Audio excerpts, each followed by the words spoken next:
So welcome to the second core meeting. We always have about 2/3 as many people in the second core meeting than we have in the first meeting. So this seems to be true this time as well.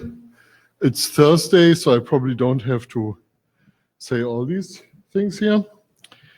Note well and everything. On Tuesday, we already agreed that we will massage this agenda a little bit and move phaser early. And because it's so hard to change my slides, I decided to redefine time instead. So 10:30 comes before 10 today. So we will mostly talk about group communication, multicast, things like that for the first hour. All the times are wrong here. Oh my God. add an hour. It's Eastern Standard Time and not Eastern Daylight Saving Time. Anyway, then we'll have a quick intermission for phaser, and then we go into CNML and have a little, I hope we have a little bit of time at the end, and we also have a couple of ideas from Christian what to do at the end. So any other comments on the agenda?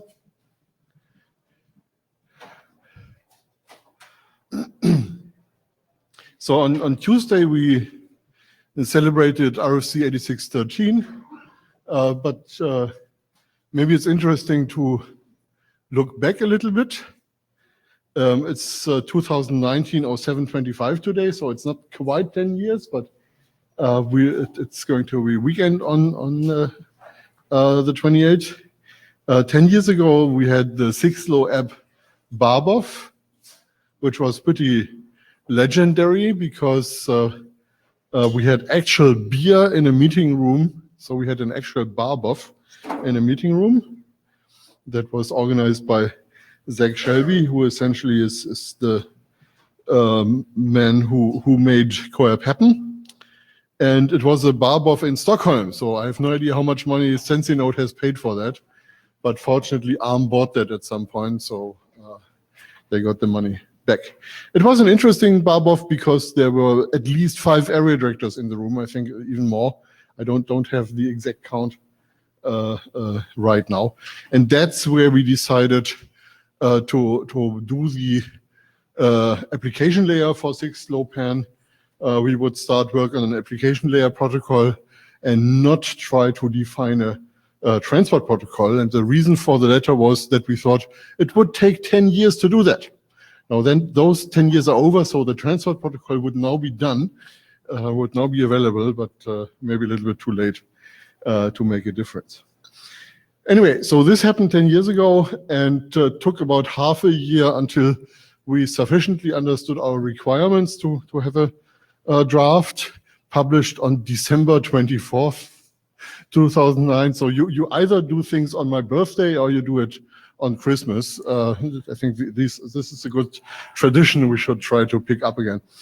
The working group was established in March of the following year. That's also a relatively normal period for the IETF. And it's interesting to see that we actually got our draft approved 4 years after the initial Barbov. So I think that's already pretty good. I mean, given that we really did this from whole cloth, this is an interesting development time. And then, of course, we got held up for another year by a normative reference to a security area draft that was stuck in some absolutely meaningless squabble. But that's a story on its own. So if you think about when CoreApp was done, the birthday of CoreApp, that was 2013, 6 years ago. And then we just had to wait for a year for office politics reasons. Anyway, I thought I would throw this in. Who was present in that first year? I know that Klaus was making first comments, found some email from him. Who else? Ari was present, Peter was present. Okay, so if you have any questions about CoreApp, you know who to talk to. Okay, so let's go into the agenda. And the first one is OSCORE group communication.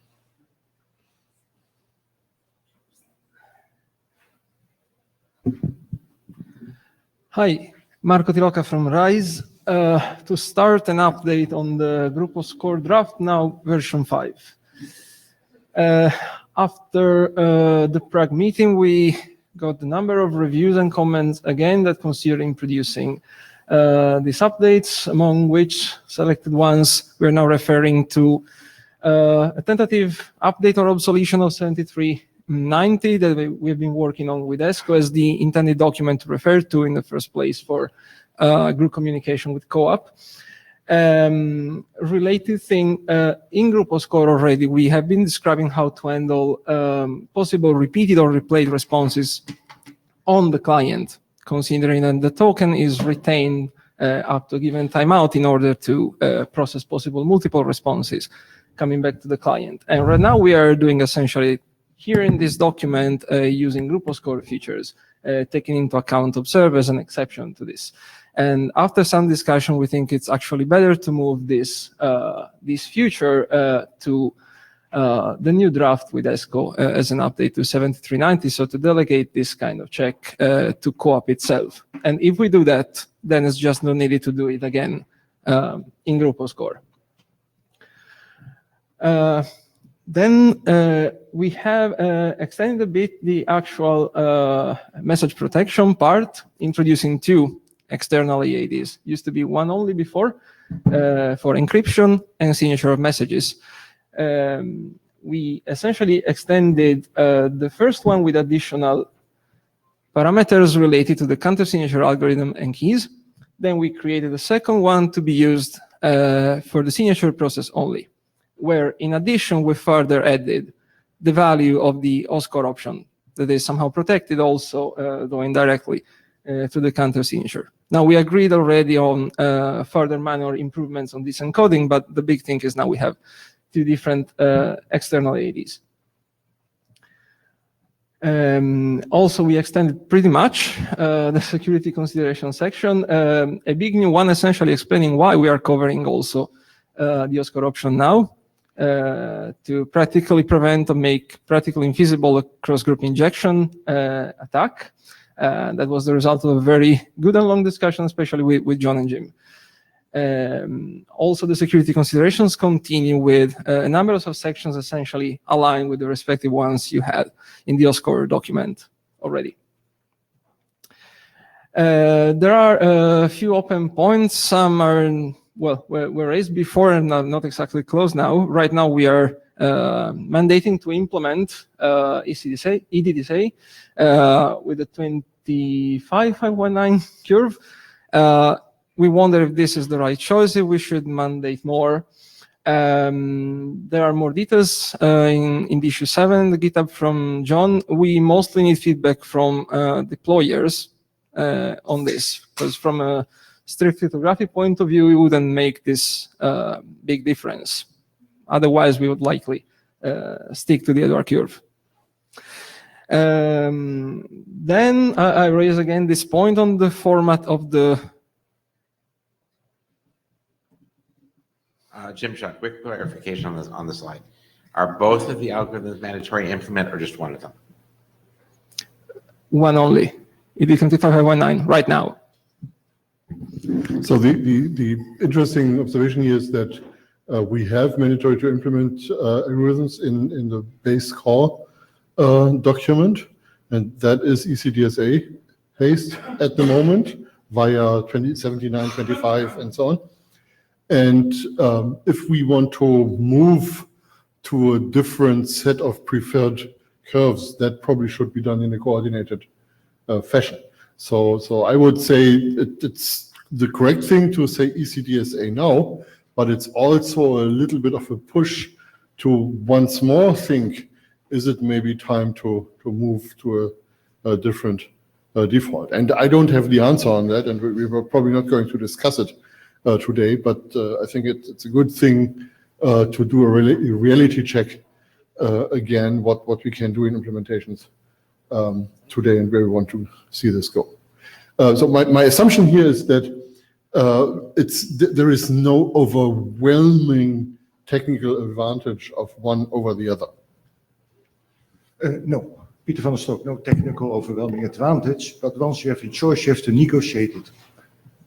And so that has to be foreseen also in the draft then, if you start having multiple algorithms, I think. Yeah, so we need agility. So we will have to be able to choose it anyway. There's no way around agility. Right, the summary. Yes, I raised, I believe for the last time, this open point on the format of the group identifier.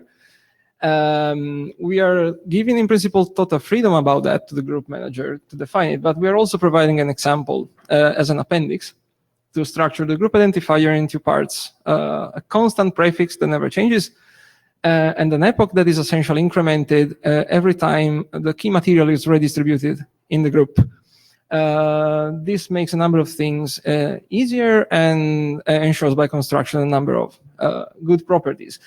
So the question is, should this just remain an example that, of course, is evidently convenient, or should we stress a bit more that, well, this is at least recommended? Otherwise, we keep it just as an example.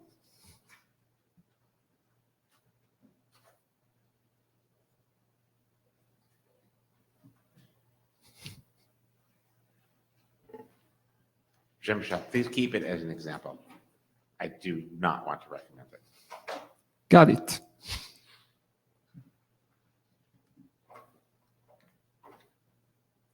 Then, new open points, because we got a review on the very latest version from Ludwig yesterday.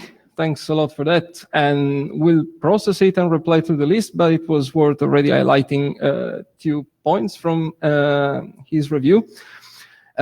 One is about the management of group identifiers, of course, by the group manager. And right now we're saying that in the terminology section, actually, they should be unique, just non-normative, even within the set of all the groups under the same group manager. And the comment was, well, why don't we just demand that? Why is it not just that way?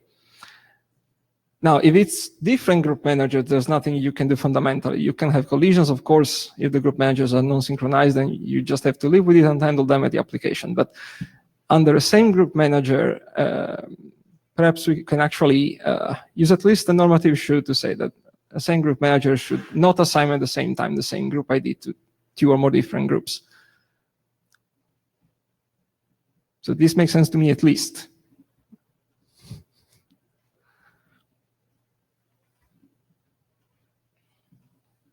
I don't understand why it's not a must. They must be unique. Otherwise, writing things like KDCs are going to be really, really hard. To preserve unique IDs in the group? If within a single group manager, you are permitted to collide your group IDs, that's not going to make people happy.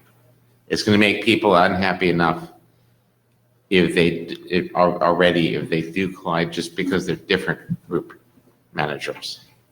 Because you're going to end up with, oh, I got this thing, and all of a sudden I need to go talk to the KDC to see if my keying material changed. Thanks, we'll need to think about it. Ludwig from Jabber. Must would make more sense to me as well.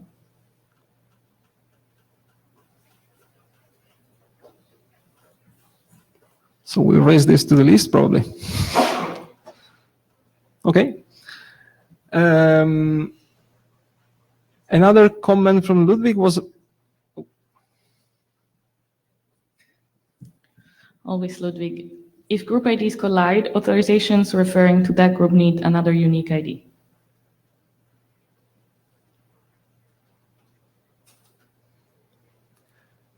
Okay, and another point from Ludwig was about the security consideration section about key rotation, where essentially client and server are temporarily misaligned on the OSCORE security context they are using.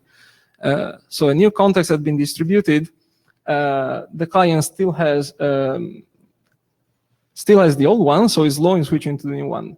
The client protects a request with the old context, sends it, and it gets the server when the server has already fully established the new context. If we stick to that, of course, the processing of the server would fail, and there's an error message return. But in the section, we are admitting, though highlighting is not exactly good to do, that the server can shortly preserve the right previous old context to try to process that message. With that context, if the first processing fails. And of course, this has a degree of danger that we describe in the section. And I understood the comment from Ludwig that this should be actually simply forbid and not be allowed by construction. So I think Ludwig wants to say something. Hello? Hear me? Hello, Ludwig. Hello, can you hear me? Yes. Good. So I thought there is a much better solution. Oh, damn it, I'm getting feedback from my own microphone. Is that... Could you turn that down? No. Okay, I'll try anyway. So there's I think, a much better solution, but perhaps I overlooked some problem with that. Say you're this client who is using this old context and has just sent a request with the old context, and then you discover there's this new context. Why not just, instead of saying you can keep old contexts around, just say if you just send a request with a context that gets renewed, then within a certain time frame, you just resend your request with a newer context. That would be, I think, much less dangerous to recommend to do than keeping old contexts around for a certain amount of time.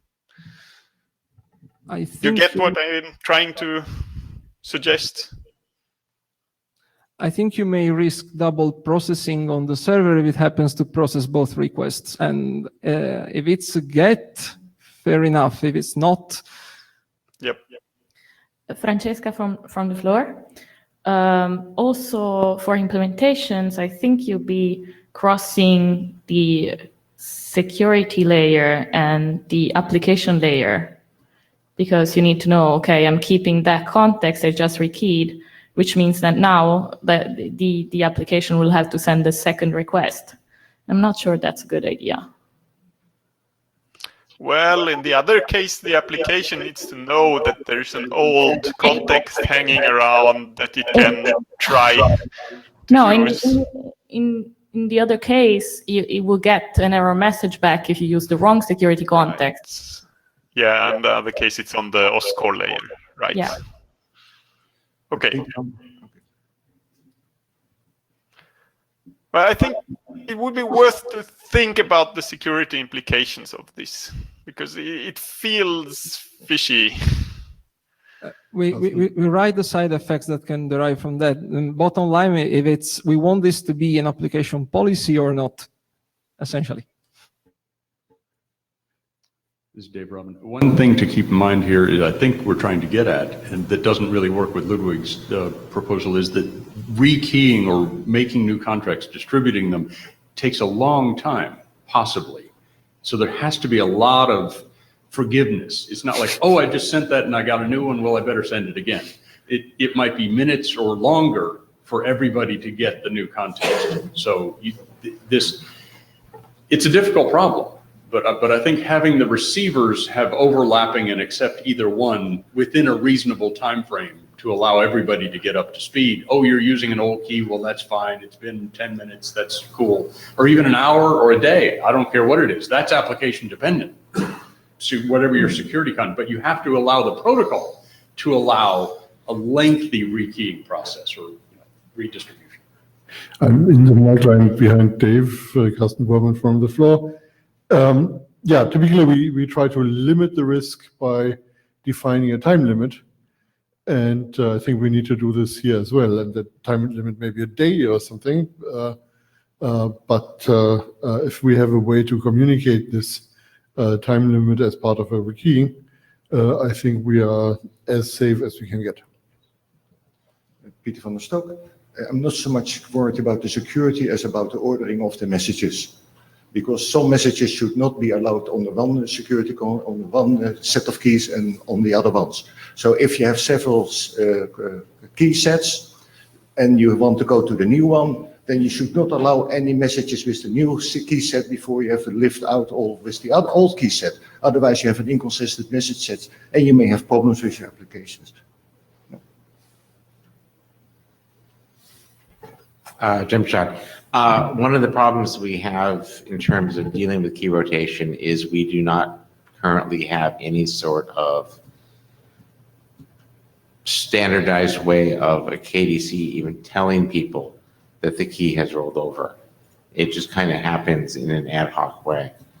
I think we should not forbid the server to retain the old context, but I think we should give it the option of returning a not authorized if it decides that the key context is no longer acceptable for its application purposes.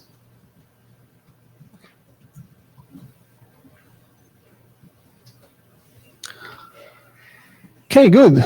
And we have also good news from the hackathons. We came here with 3 implementations from Rise, Peter, and Jim. We ran interop tests according to a plan we can find here linked on the Ericsson GitHub. More results will be published on the list as an actual report. We managed to cover most from the test specification. All the run tests were fine. Some were remaining due to lack of time as to optional features to be tested at the next hackathon, hopefully. As next steps, well, we would like to, of course, amend the pending comments in the text and trying to wrap up also these open points after this discussion and possible follow-ups on the mailing list. Also, we had to make some update in the text based on latest discussion with Jim about, again, the exact format of the external EAD and just clarify that it's really up to the group manager to say that the format of public keys are fine. They're consistent to be used in that group. On top of this, we think we can start considering to move the document forward to working group as called. So these changes you have been talking about, would they benefit from doing another round of interop? Not the changes in the draft. The interop is mostly to close all the pending tests defined in the test plan. Yeah, but you don't think these changes need to be tested? When we did the interop, we actually rolled the changes into the interop. Okay. Right. Already the encoding of the external AD was coded and tested, in fact. It's just missing in the text. Okay. Good. So, yeah, that sounds to me like we are moving towards working class call. So what's the timeline for having a draft that reflects all this? We can do a few things next week, but submission is most likely after vacation, actually. Yeah. So in Europe, of course, we have a vacation period coming up, which will be interesting for the CoreConf working class call, because no French person will be able to answer that because it will be entirely in August. But I think September is doable. Okay, so let's shoot for September as the working class call period of this. Great. Next then. You're next. Oh, yeah. Oh. Okay, an update on this other draft, very much related to Grupo Score, version 3. Just as a quick recap, we thought of this thinking of a new device deployed in the field, has to join a group where communication is secured with group score and has in the first place to find out the group, practically find out the group manager and its join resource to access the group. And we talked of a way to achieve this using the core resource directory. So the idea is that the group manager registers itself and its join resources in the resource directory. And then later on, a joining node can find the links to those join resources and later on approach the group manager to join the group. And this is, by the way, aligned and consistent with the approach we have for joining OSCORE groups in ACE in a separate document. And what we use for the join nodes here is simple resource lookup. So in fact, looking for the join resources of the group manager. And this is essentially intended for a scenario like this, where you start defining application groups as collection of resources shared by multiple endpoints. And then you can map one or multiple application groups to a same security group, in this case, OSCORE group, that uses the same set of key material. And then, of course, you have especially requests running over multicast. We have two main updates in this latest version. We had a very long session describing a step-by-step example aligned with a real-life installation procedure in a Lightning scenario with good feedback and input from Dave Robin. These are the list of steps covering the sample. So a first macro phase with first steps where a commissioning tool essentially set up the endpoints, the application groups, and the security groups. And in this macro phase, this document essentially describes step 4, so the registration of the security groups. Then we have a second macro phase where essentially the joining node is the main character and performs the lookup on the resource directory to get the links to the join resources. And this particular document actually defines step 7, because previous steps are just inherited from the resource directory for the sake of discovering application groups and their multicast IP address. And then, of course, after that, the joining node can proceed with joining the group. The second big update is that we defined a number of additional target attributes for the join resource registered in the resource directory. And these are essentially algorithms and parameters to be used in the OSCORE group. So simply giving more information to the joining node for what it is going to face in the group. And this has two advantages, we believe. This fully enables this approach as one of the approaches described in the ACE document about the joining to know very much in advance how the group works, essentially, in terms of algorithms. And if you know that so in advance, you can essentially avoid having any specific interaction about this with the group manager, like asking explicitly or via trial and error. You have also second advantage. Upon performing this discovery, the joining node can just find out that the group works according to algorithms that it doesn't support and can just decide to give up and forget about joining the group altogether. A few, well, let's say minor open points about this. We are defining target attributes here. And of course, it would be ideal to register them, but as many of you know, there's no registry to register target attributes. Like a few months ago, Jaime started a document or a wiki to collect existing target attributes here and there, what they are used for, and so on. I like to believe we'd intend to think more of a possible registry.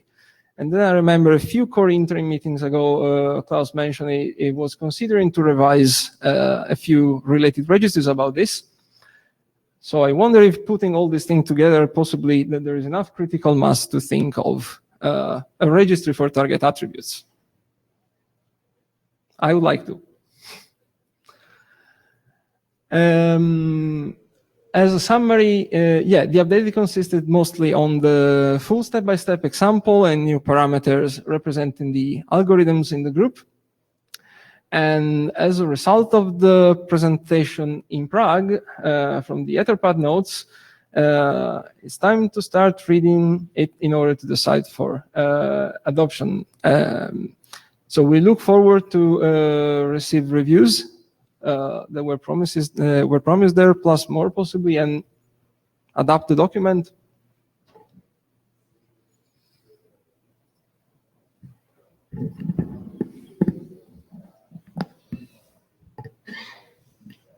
Jim Schott. Question number one.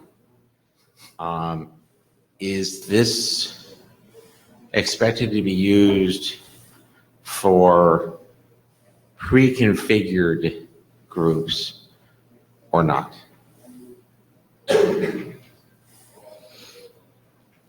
What do you mean with pre-configured?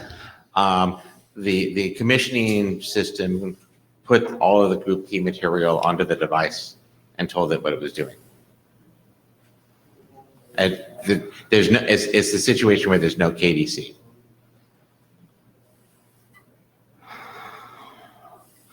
It's not covered yet in this document. This is just about finding a pointer to the KDC, in fact. It handles the case where the KDC is not deployed yet, actually. Okay. Because you can observe the registration of the KDC at the resource directory. Probably inserted by... Right, but that's still the situation where you're planning to use a KDC. Right. Okay. You should proceed later on with joining. Question number two. As ACE co-chair, should this actually be an ACE? Because basically we're basically talking completely about ACE. This is basically all ACE work. Okay, we started here because it's really based on the resource directory, but and sure, it's aligned with the ACE draft, but can support different types of KDC. But if you think it can fit in ACE, I have no strong objections to that. Question number three. Before you go there, so this working group chair has an opinion on that. Resource directory is an application we have defined here in the core working group, but not everything that uses that application has to be defined in the core working group. So given that the subject matter, the content of that registration is mostly security stuff, I could very well imagine doing this in the ACE working group. Question number three. We had a side meeting on Coral this week, and one of the things we talked about was we need to define some ACE grammar for Coral. Do you think this is a reasonable document to be putting that in, since it basically should run in parallel with the link format stuff? Yes, though we need to think a lot of the details. Francesca Palomini from the floor. It would be used in this document for sure if the Coral was defined. Is the reasonable thing to define it in this document? Not sure. I would assume that basically the Coral language and the link language the Coral language would be a superset of the link language, is my assumption.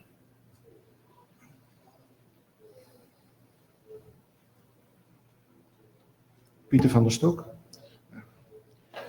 It's not that I prefer link format over Coral or vice versa, but I think that the people who might use it in the future, of the short term, say 2 years, those will be more used to link format than to Coral. So if you want to encourage the use, then I think link format should be a part and then Coral in second language. Mm. Kirsten Amers is agreeing.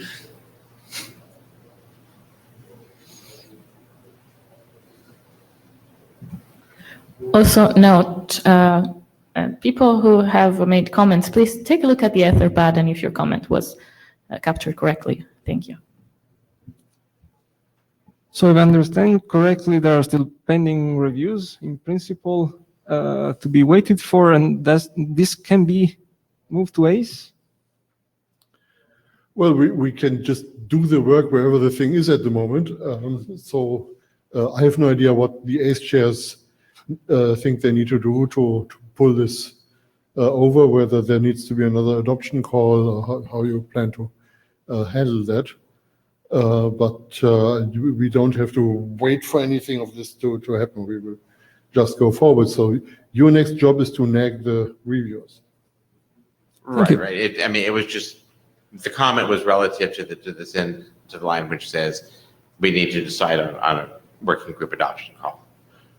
I mean, people should read the document, comment on it.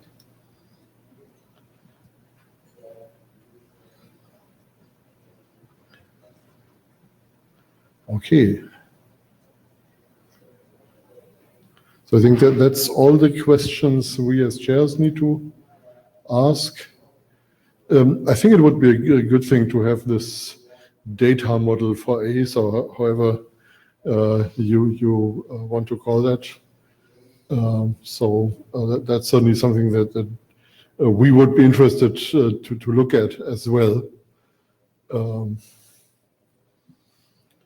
And I also think we need to, as a working group, a strategy to correctly handle the coral transition without dumping Link forward on the floor just yet. Okay. Thanks.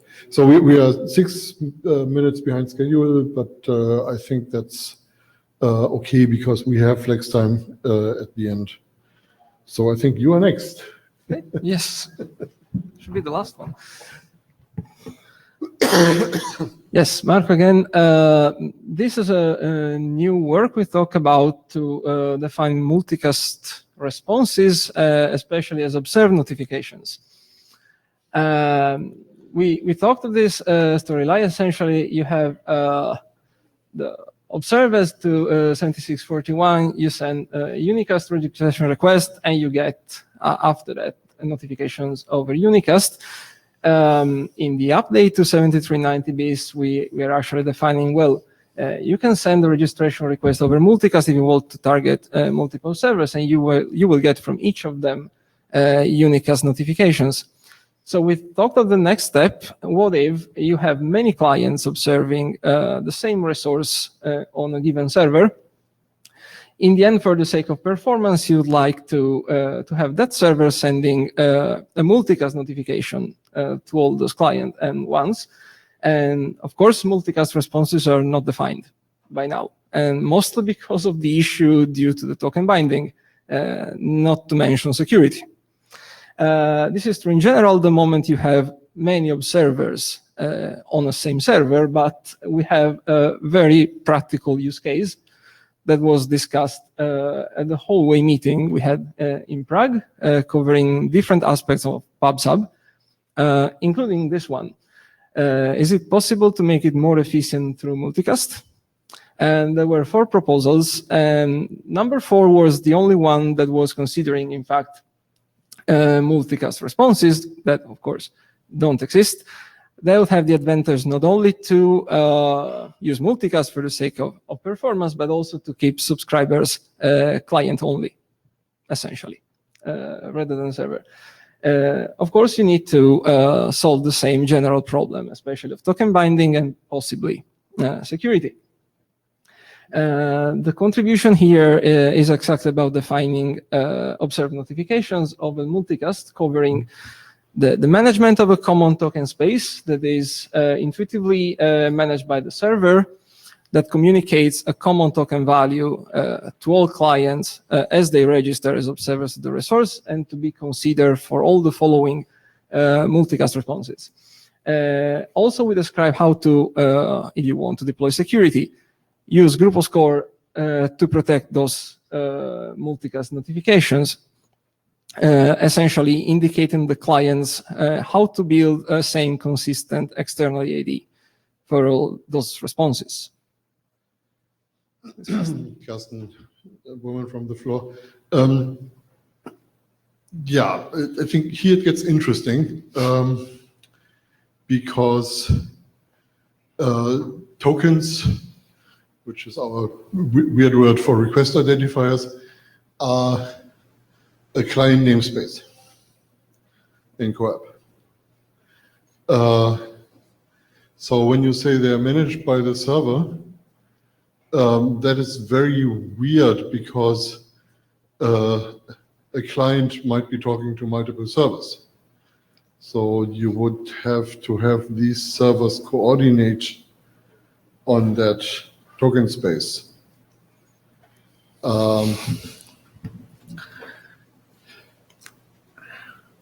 Yeah. Of course, another problem with Observe and multicast response is that multicast cannot be reliable. So it's hard to do eventual consistency without doing some form of keep alive thing. But I think that's easy to fix. But I think managing the token space is more difficult.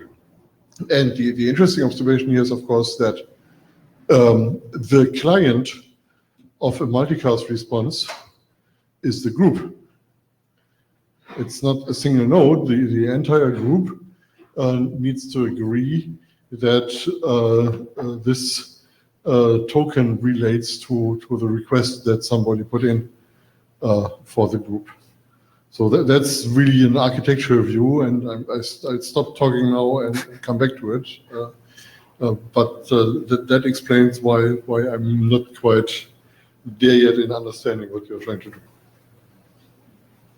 Christian, I'm just on that particular comment on the client management of the tokens. I think what matters here is that we defined tokens for. I mean, the scope of tokens is also related to the addresses involved, and so far all definitions that are for tokens relate to addresses where the client is a unicast, and things are a bit different when the client is a multicast thing. So we may want to have an extended definition of who is responsible for the token management in that case. So it's a case that is not defined yet. So we'll have to come up with a good definition there. And that is something that we'll probably need to do in a larger context than only this document. Yes. So you just said a sentence that had the words token and extended. And you may want to remember we're extending the token right now in another place. So is that in some way related? No, not in the sense of extending the length of the token, but extending the definition of where it is scoped to something where it's not defined yet.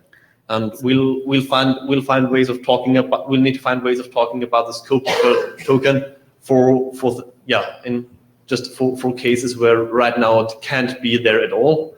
And when we have it there, then we'll need to define the semantics for that. And the semantics for the unicast case will probably not directly be extensible there. So it'll be a bit different there because the situation is different. So, before Klaus, so if I'm not wrong, this slide is about hinting at what the problem is, and then we have more details about how this draft is trying to solve this problem. So if this is more comments about how can you do that, then maybe we should wait after. Otherwise, go ahead. I want to briefly explain why this slide makes a lot of sense to me as an approach. When we defined the original group.com draft, we were quite puzzled for a while. What does it actually mean to do a multicast request? I mean, yes, you can easily send a multicast message that contains a request, but what does it mean in terms of REST? And at some point, we came up with this fiction that was basically we are sending the same identical request unicast to every member of the group. And then, of course, we would, as per normal co-op specification, get a unicast response for each. And we just optimize these many identical unicast requests by using a multicast message instead. But the fiction is actually unicast requests. They just happen to be identical. So this makes a lot of sense to me because it's using the same fiction, essentially. There are lots of clients that want to receive notifications. And so each of them would observe the resource, send a request. And if each of these clients sends the 100% identical request, including the token, then you can optimize that using a multicast message. This is where this proposal came from at last IETF. I think we had this discussion in the hackathon where this was presented. And yes, we now need to find out how we get all those clients to send the same identical unicast request so we can optimize it.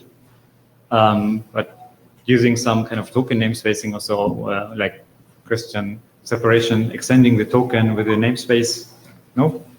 That's not what we're planning here, but Whatever. I think we can figure something out because the fiction makes a lot of sense to me. Yeah, all I was trying to say is that as long as possible, we should try to stay within this fiction. And the problem with the multicast response is that the client gets it when it's member of a multicast group. So the fact that the client is member of a multicast group may be somewhat orthogonal to some other member of the same multicast group putting in a request to some server somewhere that server then starts to respond to. So the question really is, how does this group get coordinated? Okay, thanks. I'll continue giving a bit more details on the two aspects separately. So I'll first thing, without security, focusing on the token synchronization. A few assumptions first. We are assuming here that the client knows that that resource to observe is at that server. We assume that the clients know the right multicast IP address to listen to. Just nothing right now about possible discovery problems that can be solved somehow differently anyway. And thinking also of group of score, we assume that all the clients and the server have already previously joined the right of score group, and that can also be discovered. Well, you saw how. The token overriding is essentially enforced through a new co-op option, override token, that the server includes in the first unicast notification sent to each client, of course indicating the very same value to any other following client to come registering to that resource. So it essentially replies, of course, with a response whose token value matches the token value of the request. But then it's saying from now on, you're going to get multicast notifications that will have the token value I indicate in this option. And this is the token value for this observation overall. I don't go into details when it comes about proxies, but we have a section in the draft describing how this can just be reapplied hop by hop. And you can keep consistency all the way back to the clients. This option needs to be class hue for a score, essentially because of the possible presence of proxies that can take away that instance and include their own one. And of course, the side effects of that is just the same you have for a proxy messing up with the main token field of the co-op message. An example here, the registration of the first client approved by the server that replies indicating a value FF in the override token option. Pretty easy. A client who registers and the same option with the same value is included by the server.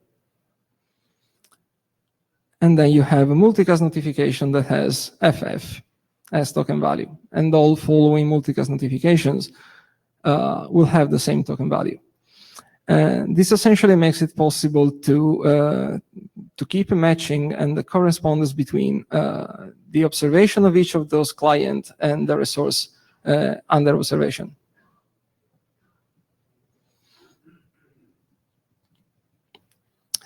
To keep things a bit safer, we are defining a tentative set of ranges of token values that, of course, are open for discussion and changes. Servers and clients that support this mechanism should consider these ranges in the sense that the server must use one of these token values to be specified in that option as overridden token values, while a client must never use one of these token values for outgoing messages, with the exception of the observation cancellation. And this essentially makes it possible for clients to keep the two things apart. So observations served with multicast notifications and regular observation or just regular exchanges request response. Wait, So I think I see some skeptical faces in the audience. So maybe we should start with the questions on this part, comments, and then we move on to the security part. Klaus.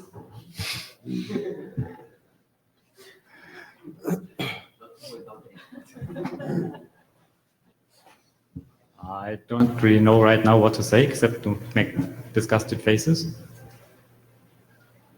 It might be a solution, but I want to rule out every other possible solution first before we would do something like this. Christian Amsus, I'd like to come back briefly to that fiction of the unicast messages. So this is something that I'm not talking about the range of token values because frankly I'm a bit behind on reading up on why we are having that in there. But the token indicated back is basically the server saying, I imagine that you could have sent this message from a multicast source address and would have used that token. And of course, you can send from the multicast source address, but if you had, then you would have used that token.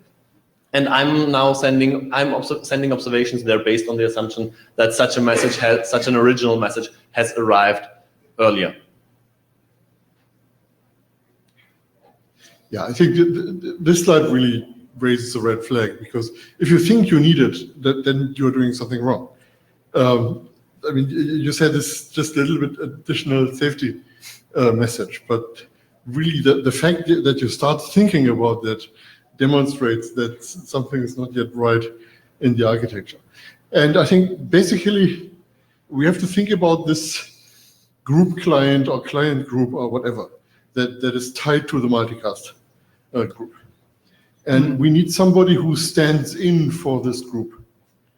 I normally would use the word proxy, but that has a different meaning, so I cannot use it. So I'll say stand in. So the entity that represents this client group manages the token space for this client group. And what you are saying is we could use the server as the entity that does that. But it's not a worse answer than any other answer, except we have to make sure how the server actually gets into a position to speak for this client group. And that may actually be a security question in the end, so maybe we should look at the other slides and then revisit that issue. But I think the main point I'm trying to make is that really the multicast group and the set of clients who have joined that multicast group, that is the entity we should be thinking about, and how this client group makes decisions. And there is no problem then delegating these decisions to a particular entity, but it really needs to speak for the whole client group and not just for a single server. Servers can still do that, but it needs to be in a position to speak for the entire group.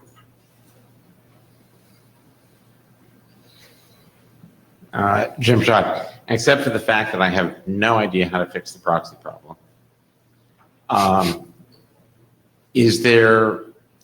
Did you look at the possible solution of the server advertises in the resource directory, I am willing to entertain this observation as a multicast observation, and here's the token you should give me for it? The first half, yes. The second, no. But it makes sense to consider.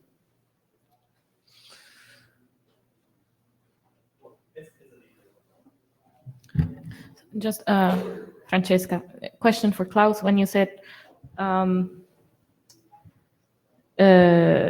want to rule out other solutions first before we do something like this, where you specifically talking about reserving range of token values, like the application reserving ranges? No, this overriding mechanism where you first get your own token back and then it goes. Okay, the whole mechanism. Okay, thank you. The very short answer is why I don't like it is because you this overriding process might easily fail if you lose messages and so on. So that's the start when I started raising my eyebrows, and from there on, we have all these considerations of like what Carsten mentioned. We need somebody to some entity to manage these coordination. We also have questions like when all observers go away because they're no longer interested, how does the server know that it should stop? Then this simple model of one entity that stands in for the group is not very reliable again, because if that one entity goes away because of a network error, then the whole group breaks down. And so there's a cluster of problems, and we need to solve all of them, and it's not easy. Christian, I'm just briefly earlier already discussed the possibilities of having the reliability. How do you know when everyone is away topic? But that would indeed need a message to multicast that is con, that would be sent all like every 10th event or so, that solicits acts from still interested clients. But that is not aligned with the current multicast. With the current multicast features that are for core. Generally, the point of multicast as a network is to prune all the branches that have no receivers. So when a sender sends to multicast group that nobody listens to, in theory that is pretty inexpensive because it will all be swallowed by the next router. In practice, of course, it's a bit more complicated. And also it still consumes server resources, so it would be nice to find out. So in various reliable multicast protocols, we have techniques for doing group management. So for instance, you have random members of the group respond at some point. To set the parameters for this randomness, you need a group size estimate. That group size estimate can be derived from the current size estimate plus a measurement of how many are actually responding, which works well unless you have big transients in the group size. Then, of course, you get implosions or periods when you think nobody is there, but there is still somebody there, and so on and so on. So all these are problems that have been solved for reliable multicast. But what we tried to do here was not reinvent reliable multicast. So everything we can do to scope the problem that we don't need these mechanisms would be good, but it may be that in the end we find out, maybe this cannot be made to work without inheriting at least some of these mechanisms.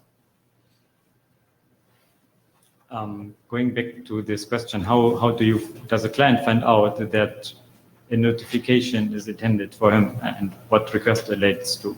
If we add the security layer with OSCORE and all that stuff, and we securely manage the members of the group, can we maybe piggyback on that to identify what a notification relates to? Yes. No? I don't know. Yes.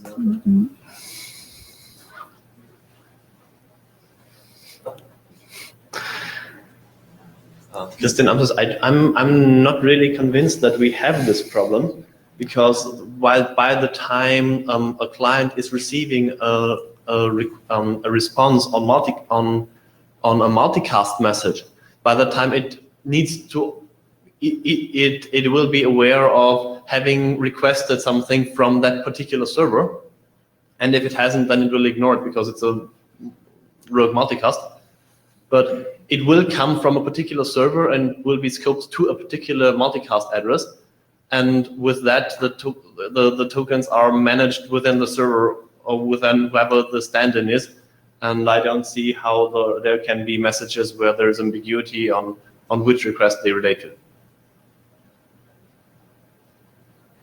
But the problem is that this particular client didn't put in the request. But it joined the group. The point is, in an OSCORE group, you can have many servers. So what would you piggyback? A group token for what server? Maybe the token doesn't have to be unique in the entire namespace of the client. It just has to be unique for the security context. Yes. And maybe we can manage the tokens for the security context somewhere centrally. Something like that. I think we need to take this. We need to continue. So this is a very interesting discussion. I don't want to cut it, but maybe we can take this off list as well, on list. As well. Yeah. Okay, this was on the main point of overriding the token. Then building on this, you may also want to add security through Group OSCORE. And the whole point becomes aligning all those clients to be able to process the next coming multicast responses. And the approach we adopted was making them use or making them able to build the same external EAD this way. We have a new co-op option also included only in that first unicast notification to the client upon registration. The option specifies two values, essentially, let's say X and Y. X is the sender ID of the server in the OSCORE group. Y is the sender sequence number of the server in the OSCORE group in a particular moment when the observation request from the first client has come. Then that value is consumed and not used anymore by the server for any outgoing message secured with that security context. Given these two fixed in time values, X and Y, the point of the option is telling all the clients, when you get a secure multicast notification and you want to verify it, build your external AAD considering X as request KID and Y as request partial ID. And those values will be the same for all the following multicast notifications coming from that server for that resource. And this can definitely be and must be class E for OSCORE because it's really intended to be end-to-end between the server and the clients. Now, I have an example with security. We don't need to go line by line through this draft. It's just to set some values to the parameters involved. But essentially, we assume client 1 and S has already an OSCORE association. Client 2 and S have already an OSCORE security association. And C1, C2, and S are already member of the same OSCORE group. So building on the example of above, the token overriding is just the same. We have a second option that the server includes in the registration response to the client, specifying 5 and 501, where again, 5 is the sender ID of the server in the OSCORE group, and 501 was the sender sequence number of that server in the OSCORE group upon getting the registration from this first client, client 1. In fact, right after that, that sequence number is stepped by 1. So it's consumed. When client 2 registers, in fact, same token overriding, same option with the exact same values. Then the multicast notification comes protected with Group OSCORE. The red frame was supposed to be around the token field, by the way, sorry. The point is that the clients will verify this response, building an external EAD considering 5 and 501 as signaled in the option returned in the response to the registration. To verify this multicast response and all the following ones coming from this server for this resource. So essentially, the first unicast notification to each client is also bound to the following multicast notifications from the server in a secure way. So as a summary, this was about introducing multicast responses, especially as observed notifications, addressing two main points. First one, really co-op related, synchronizing all the clients on the same token value to be used in all multicast notifications, and also enable the usage of Group OSCORE to protect those multicast notifications. So of course, you immediately gain the benefit coming from the usage of multicast, and in the particular case of pub sub application, you can keep the subscribers' clients only. Very good discussions already. We look forward for more comments or reviews.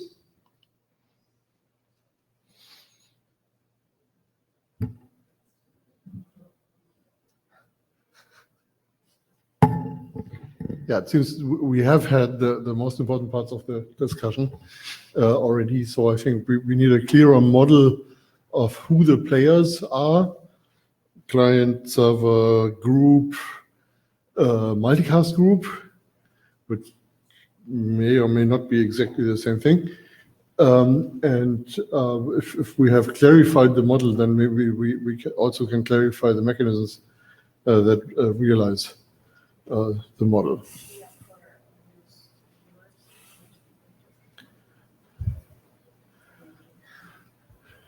Yeah, right now I think more reviewers wouldn't help as much because we still have fundamental problems.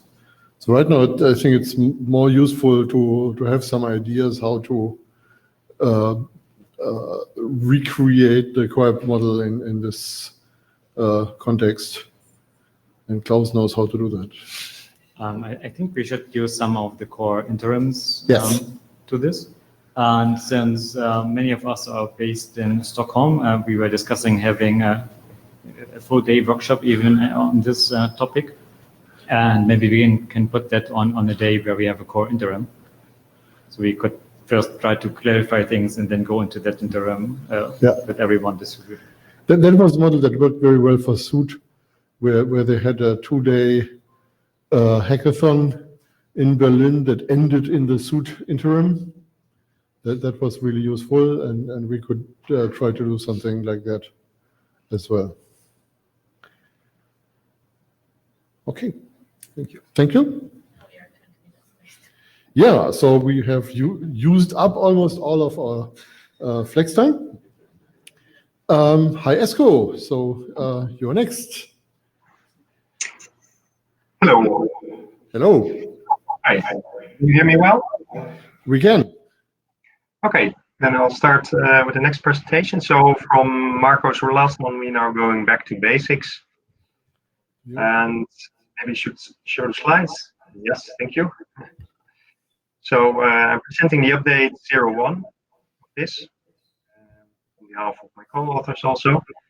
Just to recap from the basically the previous IETF presentation that Marco gave.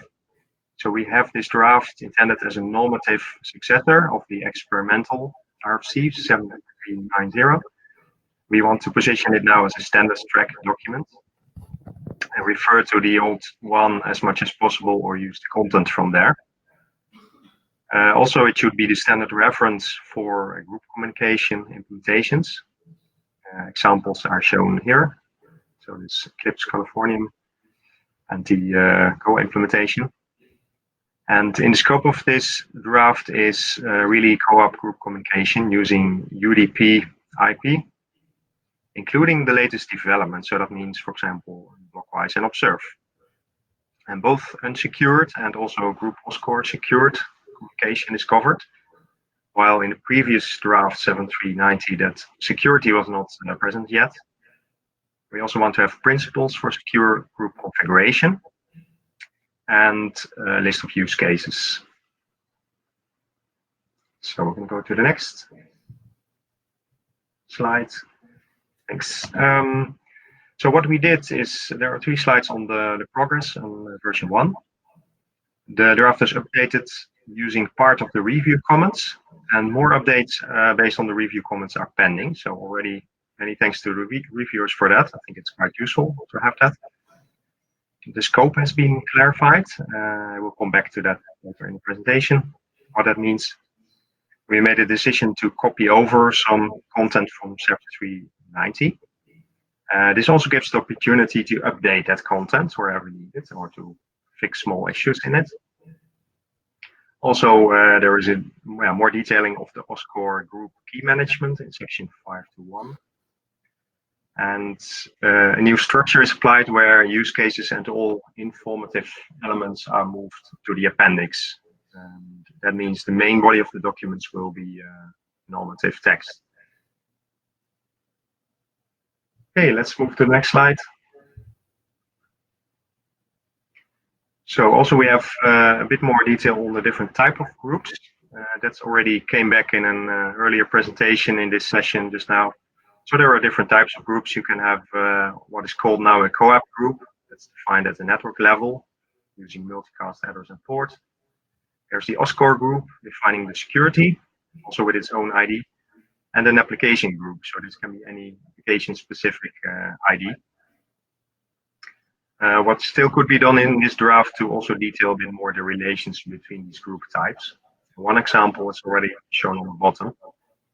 So it shows here one co-op group. It's basically associated to one OSCORE group, which covers two application groups that use the same security and the same multicast address and the same port. But there can also be many other relations. You can also have everything one-to-one or one-to-many in different combinations.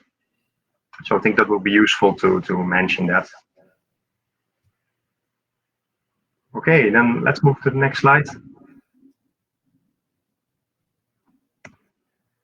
So what we also detailed more is how to use multicast together with observe and together with blockwise transfer, specifically the block 1 option.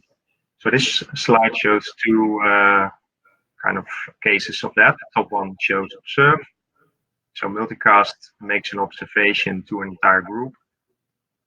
All the group members now add the client to the observers list and start sending back the unicast notifications. For the lower part, multicast put, post, or patch, the use case is basically efficient distribution of large files, specifically software using multicast. So you can imagine client pushes a block to a group and then individual servers respond back. While writing this, we found this to be a non-trivial case. There can be many exceptions like negotiation of block size, messages that get lost, for example. So it's getting already rather complex with some open items in the draft currently. So we have to make a decision there. So should we really spin out this behavior to a new ID, because it will otherwise slow down the progress of the current one, which is not intended. Okay, so this concludes the updates to draft 1, what we added. Now the next part will be about the scope. So we can go to the next slide. So there's a sort of update to the scope, a new approach. So we have now marked this document to obsolete the RFC 7390. So before that was updates. The reason to do this is that it was remarked that a standards track document that updates an experimental RFC would be kind of strange. It would lead to unclarity what is actually normative, what is experimental, because the previous one had only experimental status. But to make that clear, we should start a new document that obsoletes the previous one. And then we should copy over any content we wish to keep and update it as well. That's at least the most clear, so to avoid any confusion on that. We can still point to the experimental REST protocol that is in 7390. We can say that that stays experimental because we did not intend to make that normative, and people can still experiment with that one. That's no problem at all. Esko, are you aware of anybody playing with it? No, the reason is that we were all not aware of anyone using that interface, and so the decision was to keep it experimental. So maybe another strategy is to simply declare the experiment as completed? That's possible, yeah.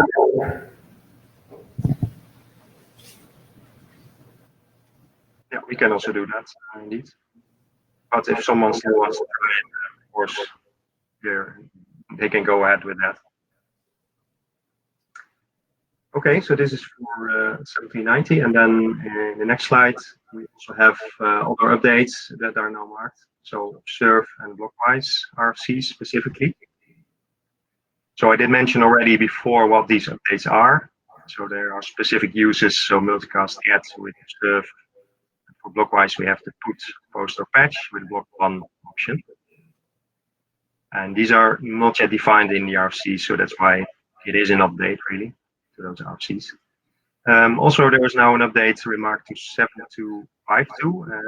The purpose was to have a new client request response matching rule. But I think it will likely be removed again, because after I read it again with the definition of co-op client, I think it's not needed to make any update. It's already working in the intended way, so we don't have to go to that here. Okay, then let's move on to the next slide. Next steps. So what we want to do is complete the processing of all the review comments, and maybe come back with more fixes or questions to the reviews. Also implement the decisions of scope. So if we decide now to spin out this multicast block 1 function, then that should be removed from the current draft and made a separate draft. And on the longer run, of course, complete the document. So we have to still copy over some remaining sections of 7390, review them again, update the content if needed, fill in some open issues, the TBDs. And if anything, we have to possibly add missing points. So there we are always constantly asking for input. So if anything is missing, then we'd like to know about it. I think there is no direct need for document reviews now on this version, although people can go ahead, but I think for the upcoming 02 update, where some of the above things are implemented, it would be useful to have again more reviews of this. Okay, so this concludes my presentation. So if there are any comments or questions or good ideas, they're always welcome. Now we're on the mailing list.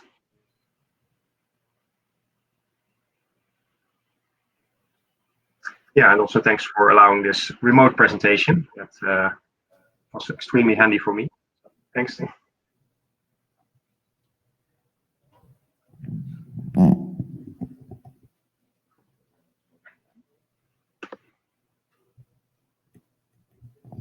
Yeah, so what is the temperature reading of the room? Do we like what we have seen?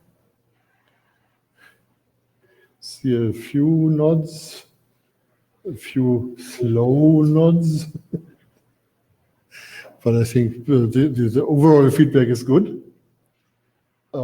So I think we should be encouraging you to continue this work, and maybe we actually can make a decision in the next few weeks that we consider the experiment on the experimental interface for group management as completed, because we are not aware about implementation, but of course we should do that on the list.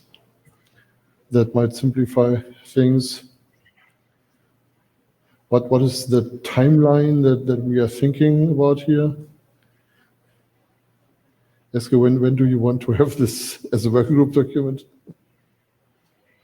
Yeah, I think the initial idea was to progress fast.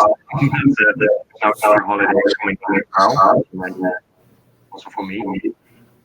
So I can back to this in September, I think, late August, September.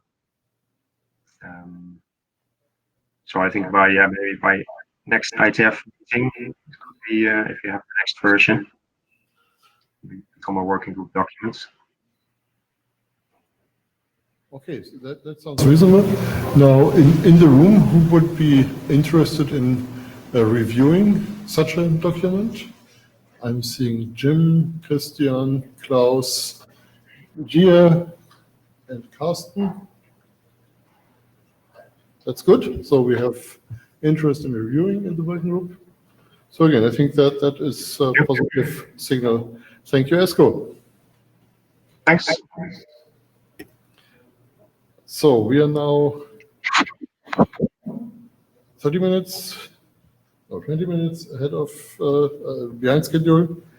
And the next item, no, you don't have to do anything, it just happens by itself. The next thing is Fuzzer, I think.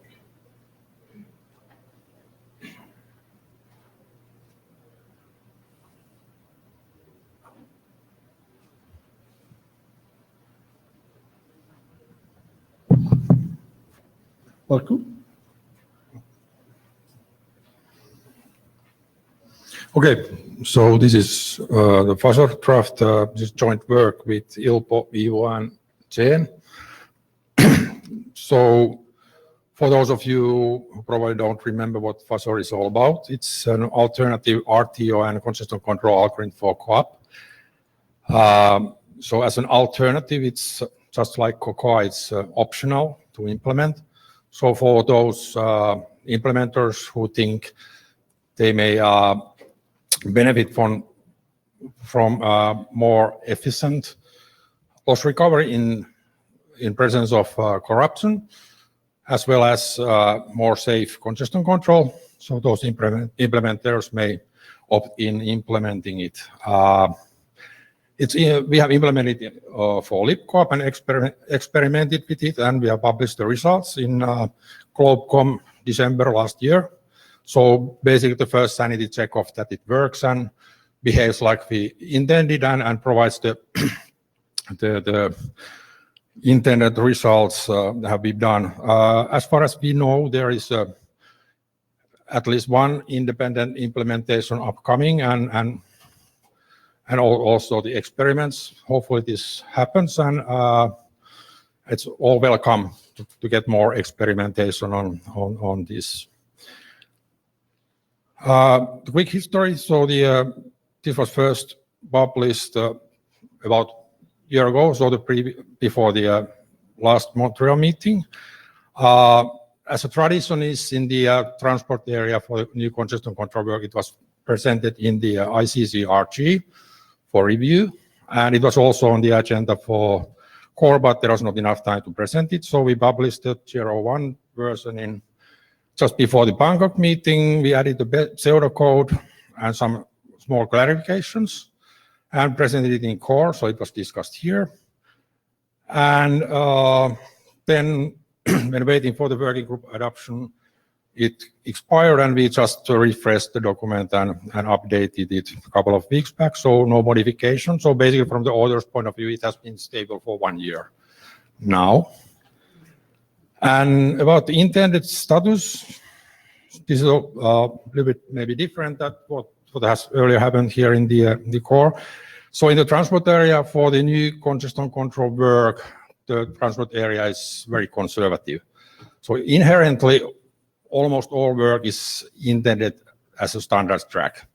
But there is the tradition and actually the rules that are described in RFC 5033, that is how new congestion control work should be handled in IETF, which says that all work should be first published as experimental. The idea being that that we get enough experimentation to ensure that the mechanism works and it's safe for the internet. And that is the step then. Once this has happened, enough experimentation has been done, then it can be moved to the standards track. And we think this is the right thing for this to do the same thing, because this is essentially congestion control work. So the question is this ready for working group adoption?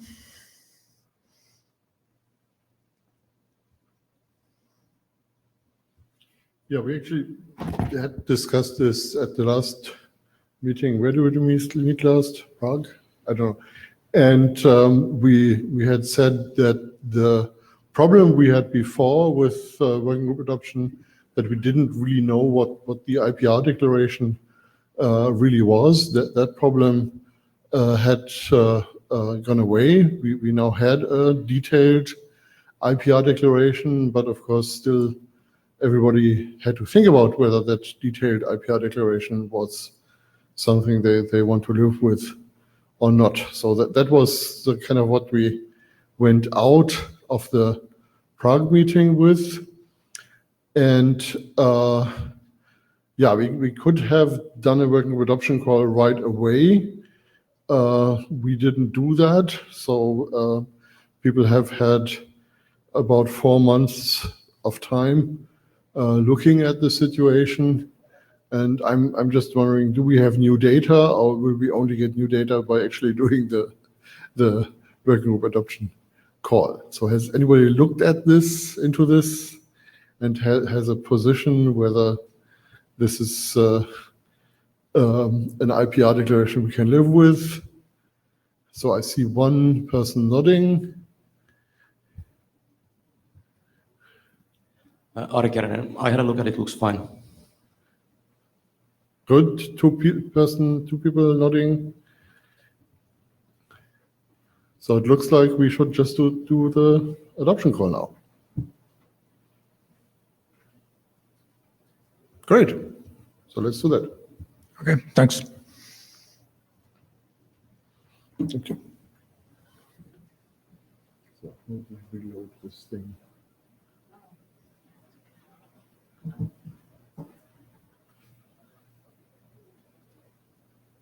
So next is a ton of cinema stuff, Ari.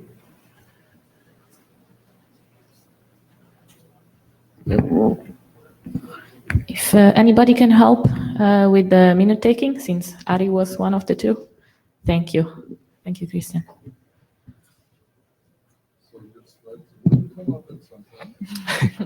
Somewhere here. Okay, good. CNML data value content format indication. Quick recap what the whole draft is about. This was already presented at the last IETF. But to remind you, so this is about binary values in CNML data records. We have this VD field, then you can basically have binary bits and bytes stuffed in you, base 64 encoded in JSON, or you put it as such in the CBOR format. And that's how it looks like, as the example shows in the slide, the red part. So this draft that we're now presenting, the idea was that we could indicate as a content format of that data, so it's no longer just arbitrary data. Makes it easier for especially mailboxes or other systems outside of this single CNML exchange to understand what's going on in the data. So the idea is that we add this new field called CT, where we can indicate the content format. For example, here you have base64 encoded CBOR array with 2 values inside it. And because it says CT60, a receiver can easily figure out its CBOR. It should be decoding. So that was the background. What we discussed already in the last IETF, that it's useful to have not only the content format IDs, but also the string format that then you can express any kind of a content types and content codings that are possibly not already registered as content formats. However, as we learned in the discussions at the previous IETF, if we do the obvious thing and just register basically 3 different fields for these 3 different purposes, it gets a bit complicated. Like you have various different combinations how you can use them, and especially if you define, because you cannot have in the same record both the string format and the numeric format, because they would be potentially conflicting. It gets pretty messy with precedence rules and how you would undo one or the other. So what we did after last IETF, we look at this problem and try to figure out what would be a cleaner way to solve this. And it seems that the best way we could come up with is that, okay, we would use only one single field, the CT field, but it could have either a numeric or a string value. So there's a couple of small complications to it. One of them is that in the content coding and media types, you can have, there are 2 separate fields when it comes to HTTP. And we would now need to actually put the both piece of information in a single string. So what we are suggesting in this draft version is that we would have this @ suffix syntax. So you could have, for example, text/CSV @gzip. So that would be a way on a single string to express both the media type and the coding of that type. Or if there's no content coding, you just wouldn't use that type, then it's exactly identical to the previous proposal. So that was one part of it, but then there's the second part. It would have been, again, natural design that you would have either a string or a numeric value for this CNML field value. However, as Colin pointed out, there's bunch of complications in that approach. So one of the kind of original design ideas of ZenML was that all fields have a single fixed type. So that's why we have, for example, V field for numeric values and VS field for string values. The benefits of doing it this way around, that you have more efficient to parse if you do it in high speed. You don't need to do type checks of what kind of value is the string or is the integer in there in the value part. You can also generate parser code more efficiently for different languages. And if you're storing this in a database with a simple schema, again, it's simpler to use it that way. So then the question was, how could we go with this numeric and string formats with a single field? Well, the obvious solution is we express the number as a string. So I've been talking about with some of you here on this IETF, and yeah, I usually get some raised eyebrows when I mention it the first time because it kind of feels like weird design. However, when we're thinking about this more, kind of from practical engineering point of view, it's a rather small overhead. In JSON format, basically you just put the quotes around and you're done. In CBOR format, yes, it's going to be a string and instead of a uint, so you lose a few bytes efficiency on the wire. However, these values, at least how we envision them being used, you don't really do any arithmetics or anything like that. You basically just compare, is the CT what I expected it to be, or perhaps select see the CT matches a small set of values that you're expecting. So it doesn't make that big a difference whether you're doing string comparison or a numeric comparison. It's a small overhead, but not a massive. So that's why it seems that that would be the best way forward. So that's basically the update on this draft, and then a bunch of questions to the group. So first of all, are there any concerns of using this string value for content formats? So whether we are using both the numeric value and the string value in the same field. Also, this new format where we say use this content coding syntax, I think that's the first time we are doing that kind of a design. Is there any concerns on that style? We did check that the character is not one of the characters that you are allowed to use in content coding or media type, so it should be safe as a delimiter. But of course, it's a nice bike share to think about what would be alternatives for that. And finally, one minor issue that we did discover is that we have two ways of expressing fields in ZenML, the ones that you must understand and the ones that you don't need to understand. And if you want to force the receiver of ZenML to check that it actually understands all those fields, you just put an underscore in the end. So we were not sure if we actually need this underscore format in this case. But then thinking about this actually this morning, I did realize that you may have a case where a single sensor is sending with multiple content types and actually alternating between sending them. And in that case, actually it would be critical for the receiver to understand which type is it this time. So it seems reasonable to also define the must understand field. Probably that wouldn't be used in majority of the cases. Usually it would be just a simple hint of something that is anyway known, but there are some cases where it might be useful. So we might as well define in this draft and register both versions. And then finally, is there anything else that we need to do before going for last calls? So any comments on any of these issues?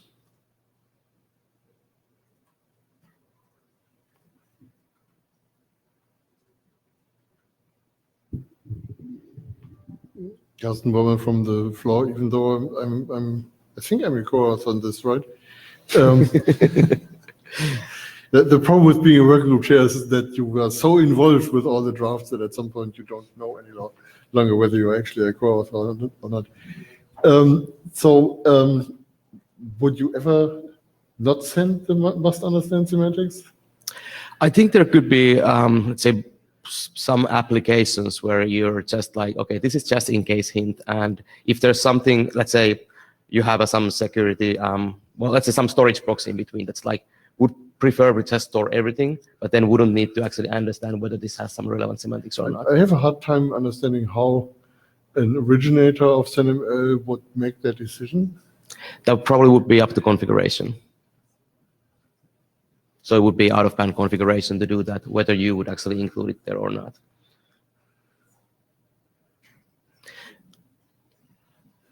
Robin Wilson, this is totally and utterly a nit, but back when you were looking at the prefixes, you had V for numeric value and VS for string.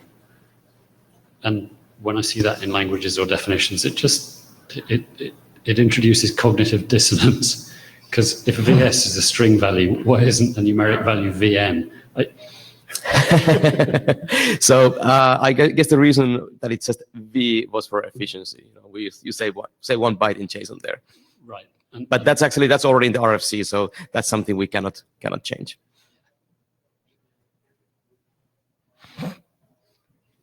And pretty much, I guess, majority of the use cases are using the V, so it kind of made sense to optimize 1 byte from there. Yeah, one of those design decisions. Okay, so what I'm hearing, makes sense to have the monitor to understand. Kind of raised the same problem we ran into with CoAP, where we have elective and critical, and then at some point we found out, oops, that's good for end systems, but what about proxies? And we came up with safe and unsafe for proxies. And you seem to believe that storage nodes, for instance, would react to must understand fields in some form? I would depending on the application. Just store them. Yes, depending on the application. So you could have a storage system that is okay, dump everything as such.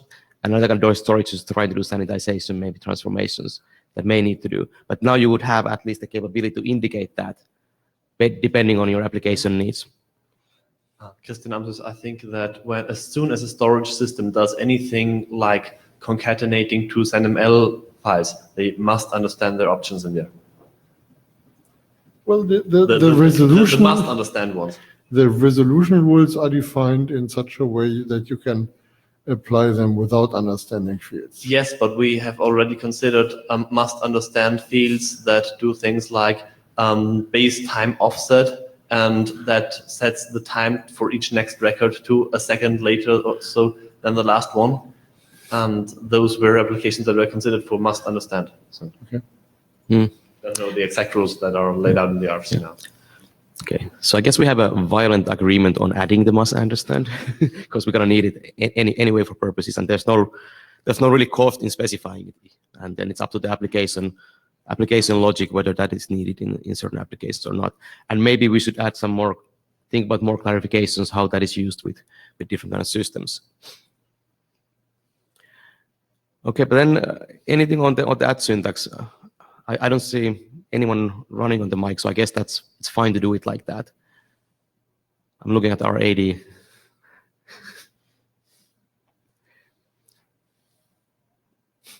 And this could become a pattern we may want to replicate elsewhere too. Alexei, this looks like an elegant hack. So I need to check what the allowed characters are. I've never seen any media type with that sign, so I think that's probably okay. They are not allowed for media types, but they might occur in parameters. The thing to the left of an add sign is a content type, not a media type. So the parameters... Yes, I understand. No, would somebody just parsing it as a media type be confused by this? I mean, I need to think a bit more about this. The point I'm trying to make is if you actually want to parse it, you have to look at the double quotes.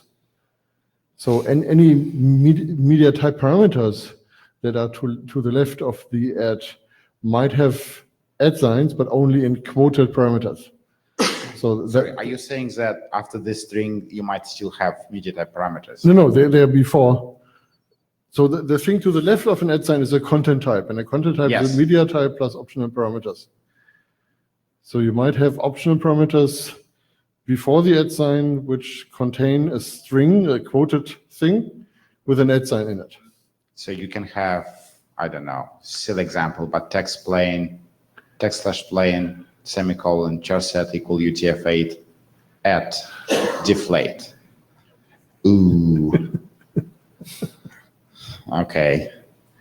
There probably should be an example wherever this is okay, introduced. please do add an example, then at least I will very definitely tell you whether this is a good idea or not. Sounds like a plan. We'll generate a few examples on how they could look like. Is Dave Robin, it does beg the question, why not just create a CE to go along with the CT? That was the design in the, I really don't like parsing it as a string. I don't like parsing. I didn't like the string as a number because I always, you have to figure out, is this a number? Well, you're right in that you probably won't even say, is this a number? You'll just say, is this 40? As a string. Yep. And as long as the numbers are small, then the overhead is not, as you said, is not a bad idea. But if the number is 4,932, that's 4 octets, you can put that in an integer in 2 octets, but they are small numbers, so we'll leave it at that. But if you don't control the number space, if it's from somebody else, then it might be huge, and representing that as a string is not efficient. Yeah, very good points. Couple of answers. So it's the 16-bit number space. So they can 65,000. On the other hand, if you put enough data that you are using some structured media type, probably your VD is already like tens of bytes or maybe 100 bytes. Yeah. So then a few bytes here may not be a big concern. So ignoring the number is a string thing, which wasn't worth hobbling up to the mic. But your original point. The original point, CE and CT as a pair, as opposed to the app thing. Very good point. That was our previous design. Then we realized that you run into problems because there was interesting how interwork if you have a base value of one, let's say from the numeric area, then you have later a new base value from the string kind. Mm-hmm. And which one are you then supposed to be using? So you could come up with rules that, okay, this one has a precedence, but what if you want to go back? Now you need to undo the one that has precedence. We don't really have simple way of undoing base values. We could set it into undefined value, etc. It starts to get little by little rather complicated rules, like how do you work out if you have 2 different things defining the same thing. That's why we went in this version of the draft for the design where it's only single field defining a single kind of parameter. But that was the one. You can check out the previous draft, how it looked like. Oh, okay. Well, it is nicely atomic, but annoying. Yeah. So pros and cons, and I fully agree. I mean, this number as a string also concerned me, and many of you who I actually talked with this about this during the week. But that seems to be kind of I hate to call it the sweet spot, but the engineering compromise that makes most sense. So we have to wrap this up. We have another. Yeah, then. Oh, no? There was a slide afterwards. I thought so too. Did I reload an old version? Yes. So I can talk to you into the other issue. So it's nothing. It's not really about the ZML-CT, but it's about base values and must understand values in general. There are some potential complications because you can define your base value as something you must understand or don't need to understand, and your regular field as a same way. So here's at least a set of combinations with this imaginary foo ZML field, and how each of these records resolved is perhaps something that would need to be clarified eventually. Unfortunately, I don't have a clear answer to that right now. We kind of discovered this issue 2 hours ago. Well, actually, there's no need for clarification. It's very clear how we resolve these. It's just not useful. Yes.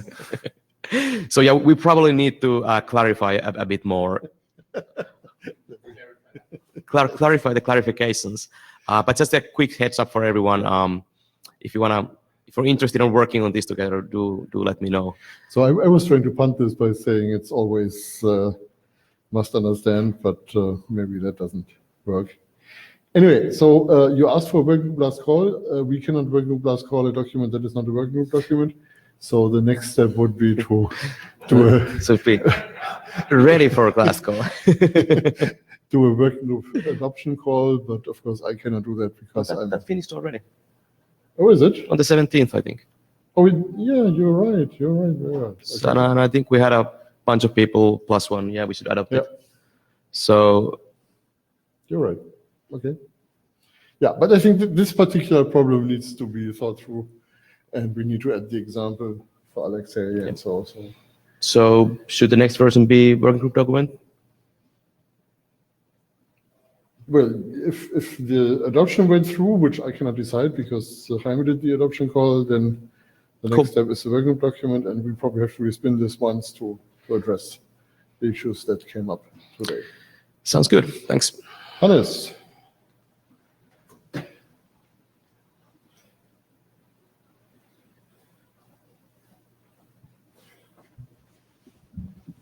Okay, test. I tried to be fairly short. Okay. This is my only slide. So this is one issue that we discovered when working in OMA on version 1.1, where we had CNML already in the original version 1.0, but as you know, the specification in the IETF CNML specification was released as RFC, and everything was great. And when we did our consistency reviews as part of the what we call 1.1.1, we found out that our examples were not correct, were not in compliance with the specification. And the way, as you know, the way how we use or the data model works is we use this object instance and resource notation with a numerical ID. So you see that in the example below. And what we missed was that there is this base name concept, which always has to be unique for each specific sensor reading or each specific CNML document. And so you see an example on the top. The base name here is, for example, the ERN.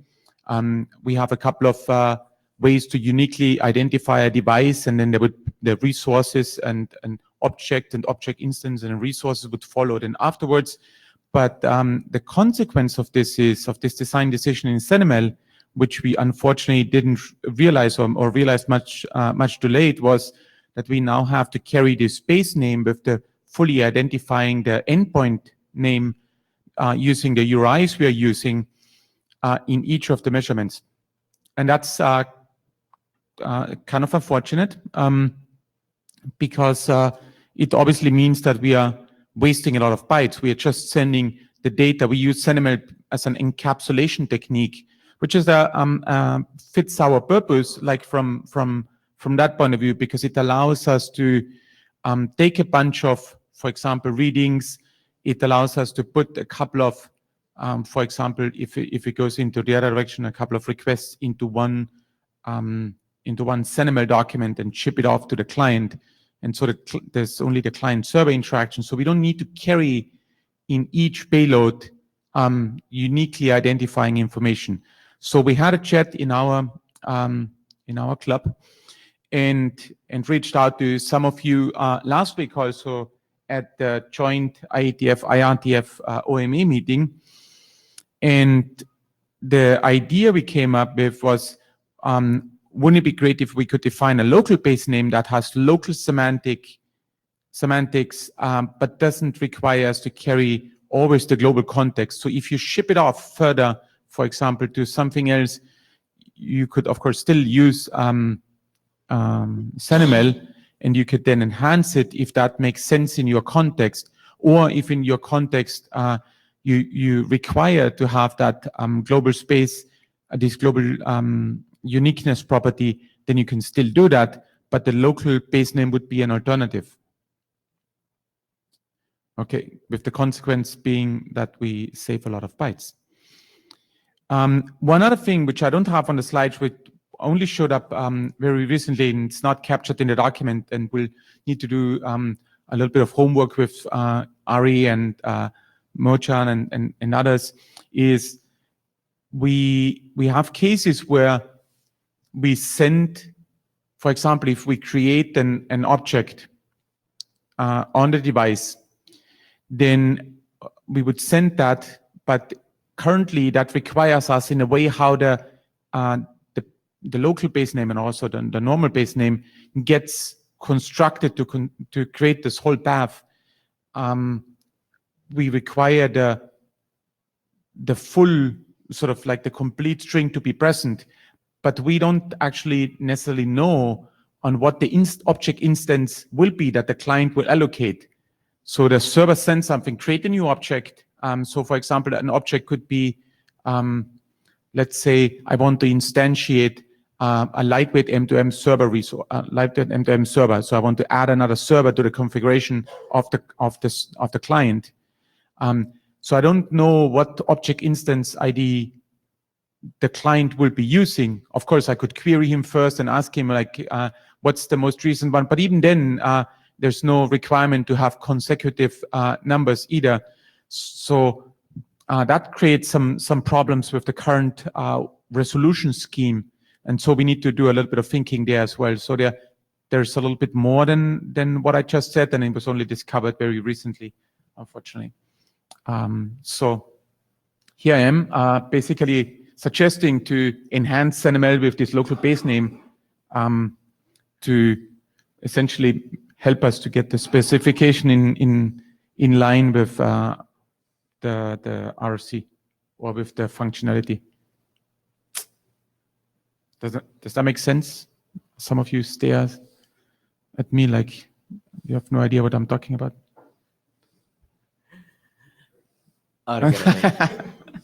That's much better. Yes, this makes a lot of sense. I mean, we definitely need to address this issue. I mean, of course, there are a couple of ways of doing that and pros and cons there. But I think something along these lines makes a lot of sense. Yeah. Yeah, two observations here. One, this probably would need to be something like BLN and not ABN, or just affects this one single record, not all following ones. But I think the more important observation is we do have the idea of base URI in REST, and we could actually tap on that. I mean, CNML has judiciously avoided using it, but that's because CNML originally was meant for a certain area of application, and opening a new area of application may require doing that. Yes, fully agree. And there is another draft that I submitted on Monday. I mean, Chris and I had been working on this base name pointer indication. So that one is going that direction, that you could indicate what should be the base name over there. But you haven't yet posted on the core mailings. There is an upcoming IPR declaration on that draft. But once that's done, I can post it on the core mailing list. But yeah, there you can basically indicate with a new field that, okay, here's what should be before this base name. And then it becomes unique in the context of anyone who receives that. And then when you are forwarding it, for example, to, let's say, legacy SNL systems that don't understand that, you can easily just resolve those records, and then it becomes globally unique. So that's alternative way of doing that, maybe something we should be exploring. But I think the problem is very valid. I mean, we need to solve that, get alignment and also save those bytes in the wire. So the take-home message would be, we accept the issue, we want to solve the issue, but there are some alternative approaches we have to look at. And what's the timeline? When does that need to be fixed? Yeah, ideally yesterday, but yeah, understand. Like, we obviously need to work on the details and look at the alternative ideas to make sure that we actually get something working right now, and we then have to create another sort of ref of our bug fix release of our specification to make sure that this is in line. Because currently we essentially don't properly use NML, and we just didn't realize it. Yeah. Well, it's true. It is violating a must there. But the reason for having the must there is something that we don't actually hit in line with them. So in that sense, we're okay as long as we're confined in our own little space. But of course, long term, that is not a good solution. We do want to expand those records to various different other formats and standards. So, and really the background on this, why it is a must that you can easily use it in various contexts, because now you have a global unique identifier. You don't have to start generating one on the fly when you first time receive the pack. So that's the kind of background there, but let's work on a solution here that can standardize. Great. So we now have 5 minutes left for 15 minutes of agenda, and we'll do this the usual way. So the working group meeting will last for another 5 minutes, and then we will have an unofficial hallway meeting for the other items.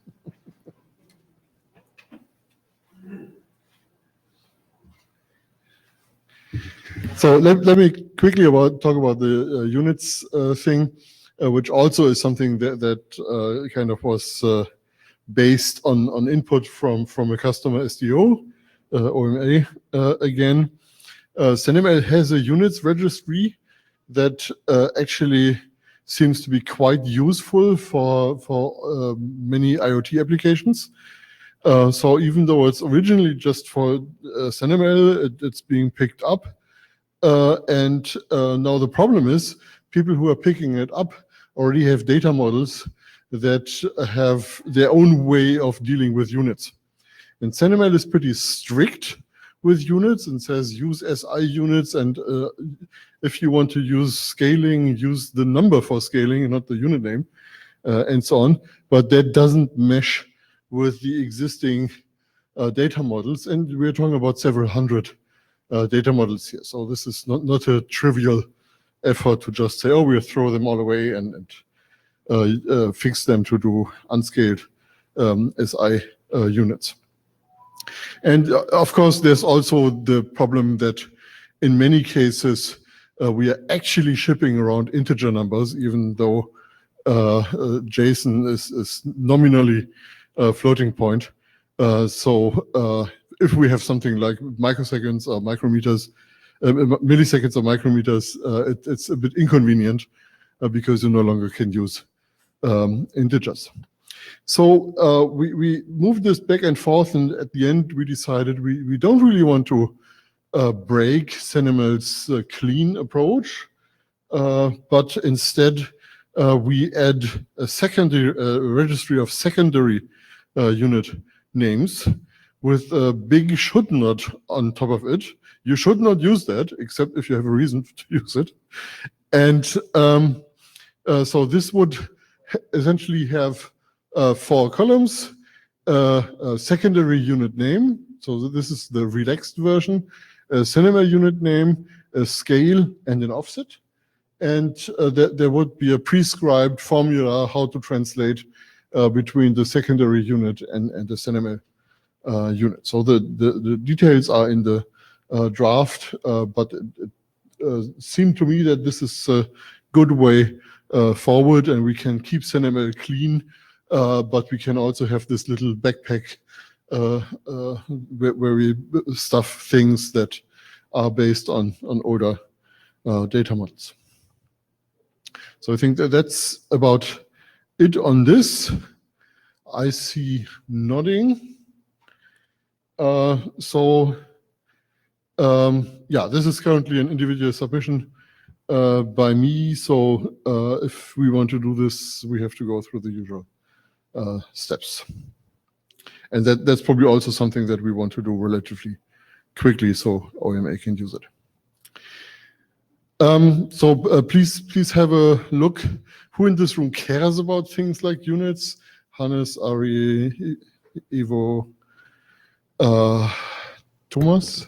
Lots of hands. Lots of hands. So can you please all have a quick look at the document? It's not long, 3 pages or so, and see whether we're on the right track. Thank you. Yeah, this ends the official part of the meeting, but Christian had a few ideas for things we maybe should be discussing. So we are now in a hallway meeting, and If you haven't signed the blue sheets, please do so. Well, the hallway meeting is the perfect place to discuss those things because they are more targeted towards people typically around core than actually being things that would become working group items. Or if so, then they're a bit far from that. My idea here is to just inform you and ask feedback from you because this could be relevant in things that are coming up later. So one of those items is that it would be great to use SHIC for compressing co-op options, because the time and again people come around and say that there is a particular thing in co-op options that doesn't really express nicely for me, or that's bloated. So that whether that's people complaining about well-known protocol name, blah names are long, I'll rather specify my things at /C and then get into big discussions on art. Or whether that's protocols that encode numbers in path options, those could all be generalized if we use the work that is in SHIC and just give guidance on how to derive new options to have SHIC data in those options that would then expand out to existing options with pretty straightforward semantics. I don't have a draft on this. I don't intend to start one unless more use cases crop up where people actually say, okay, I'll need this for that, and then I'd be happy to kind of do the groundwork part and whoever comes up with the use case to do the motivation and particulars, but when you do those use cases, maybe it would be useful to have an idea where that context actually lives. So the SHIC is based on static context. Yeah. And each use case would need to show that there is a good place to keep that context. Yeah. And I figure that context would be encoded in a high content, in a high option number. But still the context definition needs to reside somewhere. Another thing that came up, and that's even less a working group item related, is that I've worked with quite a few co-op libraries, and there seems to be a pattern of interacting with co-op messages. So this is not about the kind of high level, I'm having a REST engine there, but the low levels of I'm processing observation, I'm processing OSCORE, those things. I'm gathering those common methods as a part of an OSCORE implementation in the context of the RIDE operating system, but I'd appreciate if library authors could come together with me and maybe we can work something out that could become a common pattern and ease portability of intermediary processors. And the last item is that... Just quickly about what we do with that could become a wiki somewhere. Yes. Or if we sufficiently agree that this is something that is starting to get stable and we actually want people to use, we could also turn this into an informational RFC. Could do that. If there's interest in, I'd be happy to accompany Maybe we should start with the wiki. Yeah, that's... So currently it starts with the documentation of the OSCORE library that is describing that, but the idea is to migrate that over to the more general case. But speaking of wikis, I've started a co-op FAQ page in the core wiki, where I hope to collect answers to all those questions that pop up time and again on the mailing list, like can I just send an empty observe if I don't know the value yet? Can I elide the URI host option? And for many of those things, we don't even have a good answer yet, but at least we can collect the answers that are there and point people to the right discussion, rather than answering the same thing time and again in the lightweight M2M issue tracker where it doesn't really belong, or on Stack Overflow, and just have this as a dispatch place to collect typical questions. So if anything of that is interesting to you or you'd like to contribute, I would very much appreciate that. Yeah, I think that there needs to be a disclaimer on that thing, that these are answers of individuals. That is in place there, yes. I think this would be a really good effort, and I also would be happy with if it really is just an FAQ in part, so we at least know what those questions are, even if we don't have a perfect answer for them at this point in time. If questions pop up there and we don't have an answer, then there's no answer yet. Great. Thank you. So enjoy your lunch. Yes.